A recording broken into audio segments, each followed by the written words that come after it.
আমি বক্তৃতা করছিলাম, আমাকে স্টেজ থেকে নামিয়ে ওরা মিথ্যা মামলা দিয়ে জেলখানায় ঢুকিয়ে দিয়েছিল। আমার এক ভাই বয়ান করছে, লাঠি মেরে তার সামনে থেকে মাইকটা ওরা ফেলে দিয়েছিল। এই যে প্রধান অতিথি বলেছেন, আমির হামজা ভাই এসেছিলেন, দোয়া করার পারমিশন চেয়েছে যে আমি দোয়া করেই মাহফিল শেষ করে দিচ্ছি। তাকে দোয়া করার সুযোগ দেওয়া হয় নাই। আরে বাবা, দোয়া করার সুযোগ তো দেবে মুসলমানে। যারা দোয়া করার সুযোগ দেয় না ওরা মুসলমানের সন্তান নয়, ওরা মোদির সন্তান। কথা বলতে হবে মুসলমান, ঠিক কিনা বলেন? মোদির সন্তানেরা আলেমদেরকে দোয়া করার সুযোগ দেয় না, ওরা মোদির নাতিপুতি। এদেশে এখনো অসংখ্য মোদির নাতিপুতি আছে, নাই? চিল্লা বলুন নাই। এক নাম্বার হচ্ছে এদেশের নিমক হারাম রাষ্ট্রপতি। কথা বলেন, ঠিক কিনা বলেন? নিমক হারাম কেন বলেছি? যে রাষ্ট্রের সমস্ত ভোগ এবং বিলাসিতা আপনি উপভোগ করছেন, সম্মান নিয়ে প্রটোকল নিয়ে চলছেন, সেই রাষ্ট্রের এতগুলো মানুষ আপনার চোখের সামনে শহীদ হলো, আপনি রাষ্ট্রপতি হিসেবে একটা দুঃখ প্রকাশ করেন। আপনার চাইতে বড় নিমক হারাম আর কেউ হতো না। কথা বলতে হবে তো, ঠিক কিনা বলেন? ও রাষ্ট্রপতি হওয়ার উপযুক্ত নয়।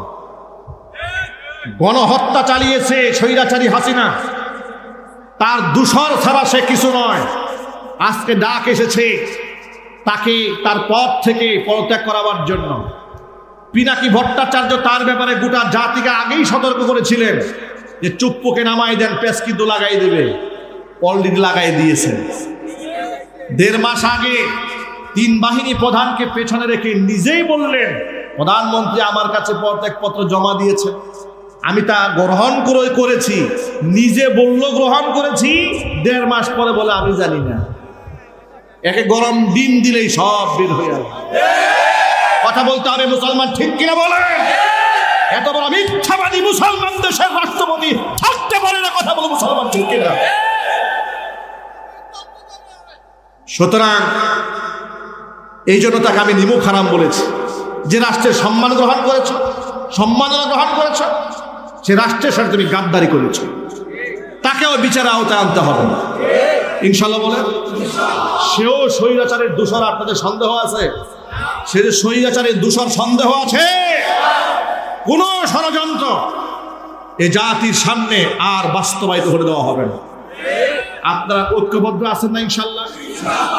গণঅভ্যুত্থানে যেমন গোটা বাংলাদেশে এক হয়ে গিয়েছিল, স্বাধীনতা সার্বভৌমত্বকে টিকিয়ে রাখার জন্য যদি আবারও সংগ্রাম আসে, ডাক আসে, সে আন্দোলনে ঝাঁপিয়ে পড়তে প্রস্তুত আছেন কারা কারা? আমি দুহাত দেখতে চাই।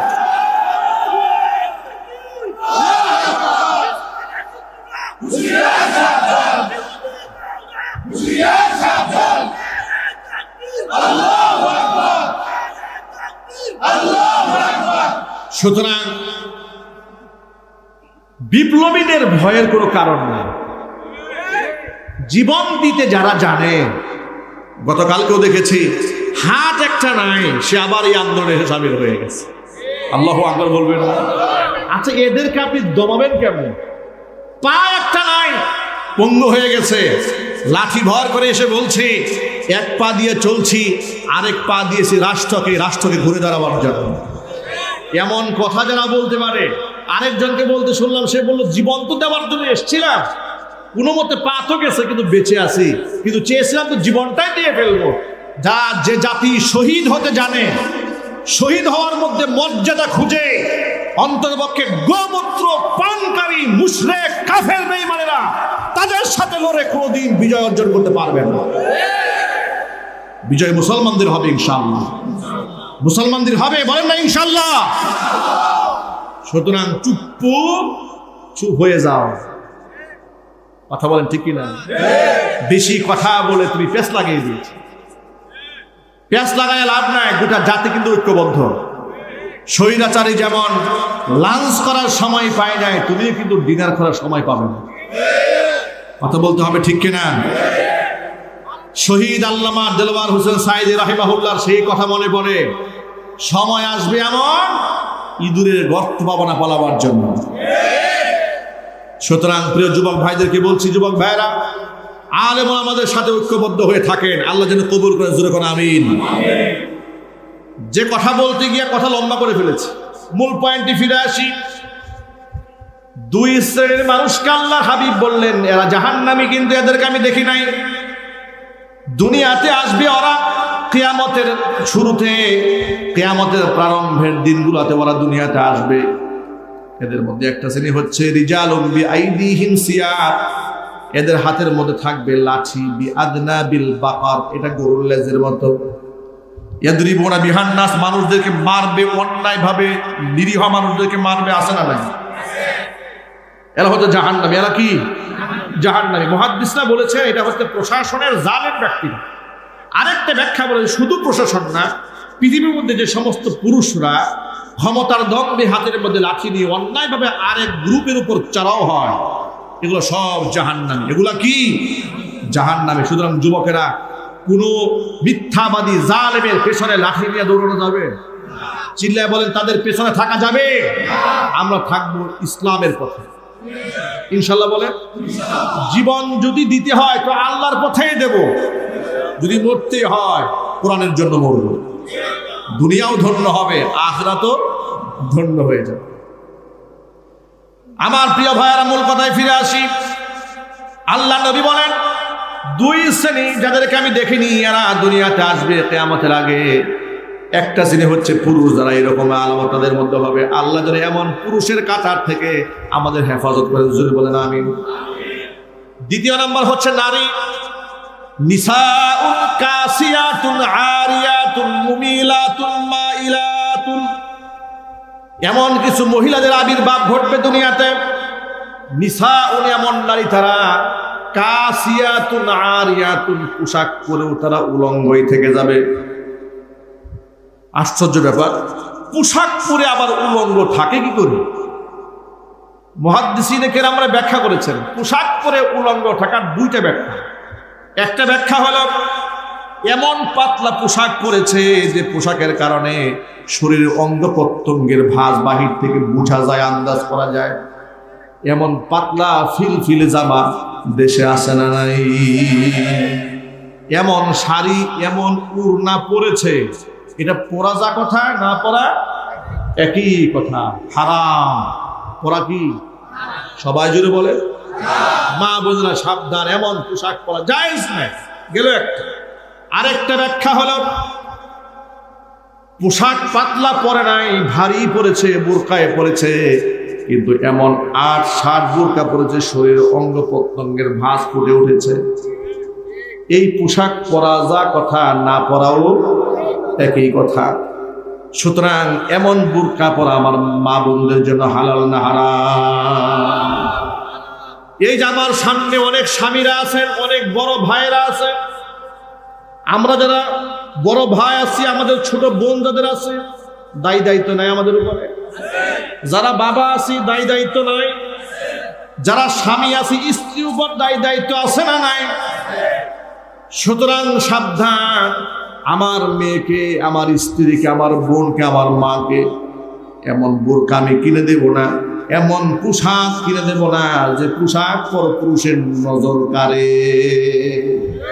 শুধু কি পোশাক পরে মেয়েরা ঘর থেকে বের হওয়ার সময় ঝাঁঝালো পারফিউম দিয়ে একেবারে খুব সেজে গুজে পরপুরুষের সামনে উপস্থাপন করে?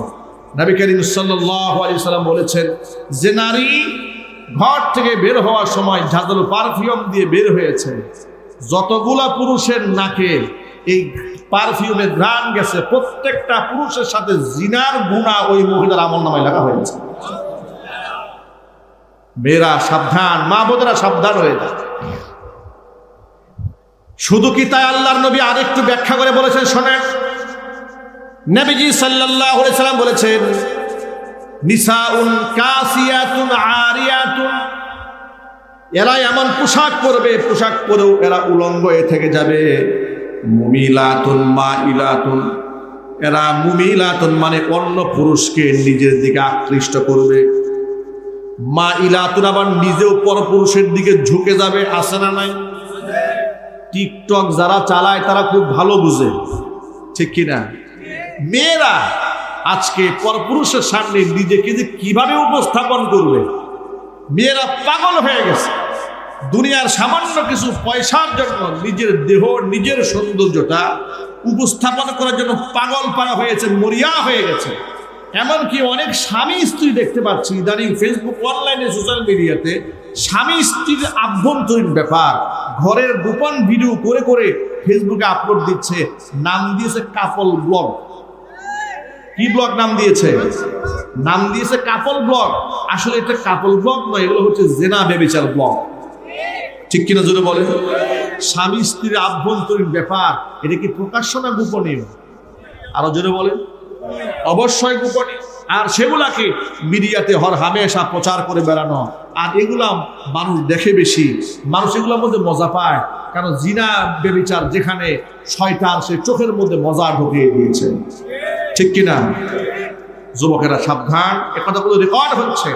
আমি হাত জোর করে বলছি, কাপল ব্লগ, আল্লাহ স্বামী স্ত্রীর পবিত্র বন্ধনকে আমার ভাই ভাই এবং বোনেরা তারা যেন জিনা ব্যভিচারের সম্পর্কের মধ্যে জড়িয়ে না ফেলে। আল্লাহ যেন যুবক ভাই বোনদেরকে সেই তৌফিক দান করেন। আল্লাহ মাহফুজ থাকার তৌফিক দান করে, জোরে কোন আমিন।